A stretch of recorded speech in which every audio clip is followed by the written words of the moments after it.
Waalaikumsalam warahmatullahi wabarakatuh. Perkenalkan, kami dari Global Seni Palina. Izin memperkenalkan diri. Saya Farta Kirman. Nama saya Prata Indonesia. Nama saya Muhammad Ifat Syauqi. Hari ini kami akan menjelaskan tentang gelombang elektromagnetik. Selamat menyaksikan.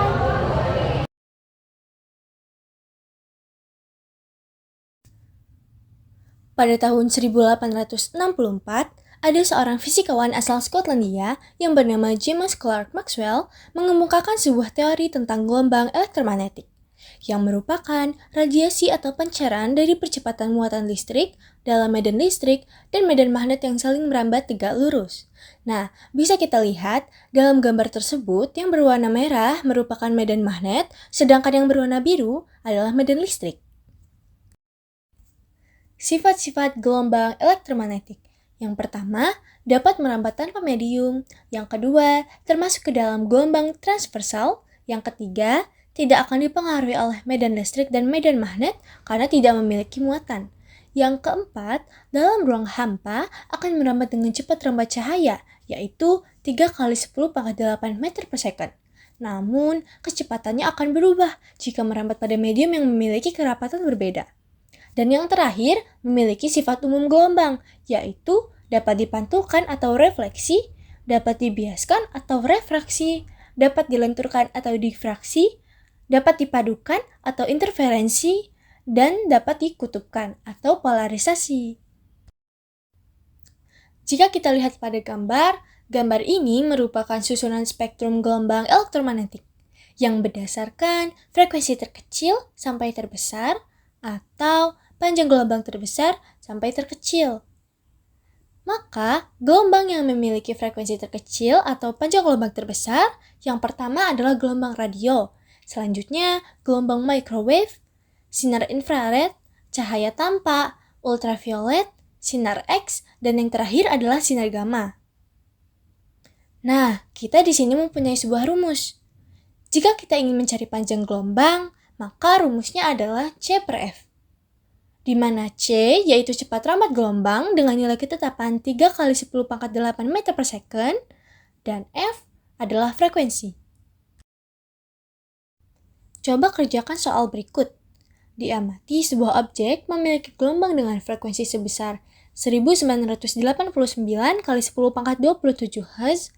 Berapakah panjang gelombang tersebut? Cara menjawabnya adalah diketahui C sama dengan 3 kali 10 pangkat 8 meter per second, F sama dengan 1989 kali 10 pangkat 27 Hz. Maka yang ditanya adalah panjang gelombang. Sesuai rumus yang kita sudah tahu, panjang gelombang rumusnya adalah C per F. Maka 3 kali 10 pangkat 8 dibagi 1989 kali 10 pangkat 27. Maka jawabannya adalah 1,5 kali 10 pangkat min 22 meter. Gelombang elektromagnetik yang akan kita bahas pertama adalah gelombang radio. Gelombang radio sendiri memiliki frekuensi sekitar gigahertz atau ordo pangkat 9 dan dengan lambda atau panjang gelombang lebih dari 1 meter.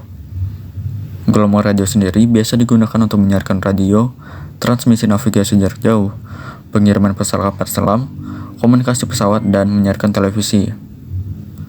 Lalu di sini ada dua jenis gelombang radio, yaitu gelombang amplitude modulation atau gelombang AM. Gelombang AM ini menggabungkan getaran listrik dan getaran pembawa perubahan amplitudenya.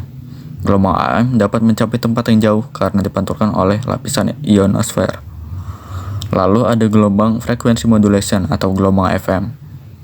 Gelombang FM ini menggabungkan getaran listrik dan getaran pembawa perubahan frekuensinya. Gelombang FM tidak terpengaruh oleh perubahan listrik di udara sehingga suara tetap jernih.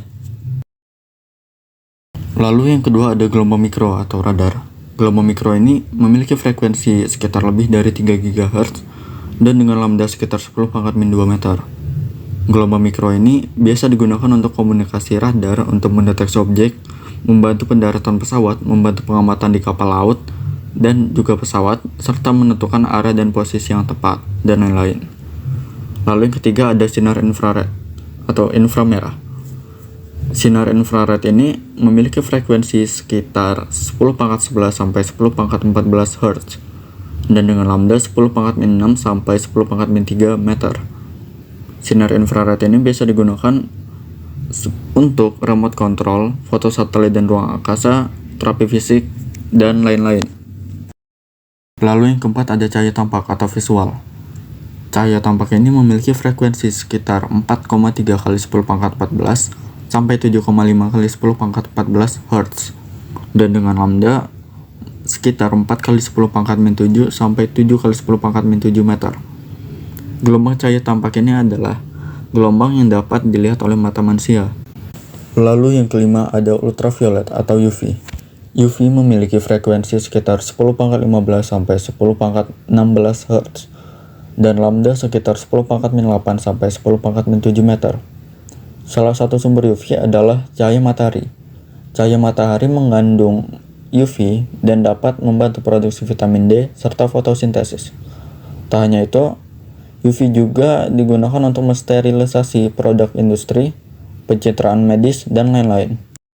Lalu yang keenam ada sinar X. Sinar X ini memiliki frekuensi sekitar 10 pangkat 16 sampai 10 pangkat 20 Hz dengan lambda 10 pangkat min 12 sampai 10 pangkat min 8 meter. Sinar X ini biasa digunakan untuk melihat organ dalam tubuh tanpa pembedahan atau fotoronsen, mendeteksi keretakan atau cacat pada logam, dan lain-lain. Dan yang terakhir sinar gamma.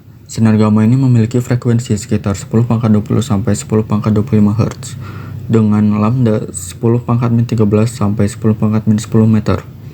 Sinar gamma ini biasa digunakan untuk terapi kanker dengan membunuh sel kanker, lalu sterilisasi alat kedokteran, sterilisasi makanan dan minuman kaleng, dan lain-lain. Coba kerjakan soal berikut. Seseorang yang terdampar pada suatu tempat biasanya mengirim sinyal dengan cahaya kelap-kelip, padam dan hidup sesuai dengan kode Morse. Sinyal ini dalam kenyataannya adalah suatu modulasi gelombang elektromagnetik. Maka, gelombang elektromagnetik apakah yang dimaksud? Jawabannya adalah gelombang itu termasuk ke dalam gelombang AM. Karena gelombang AM dapat mencapai tempat yang jauh. Bahaya-bahaya dari gelombang elektromagnetik. Yang pertama, dapat menyebabkan kanker kulit, kanker mata, dan kanker otak. Yang kedua, dapat menyebabkan rendahnya produk ganggang. Yang ketiga, dapat menyebabkan kerusakan sel jaringan hidup manusia. Yang keempat, dapat mengganggu perkembangan janin dan anak-anak. Yang kelima, dapat menyebabkan kemandulan. Di sini kami mempunyai 3 contoh soal yang bisa kalian kerjakan. Silahkan dijawab ya.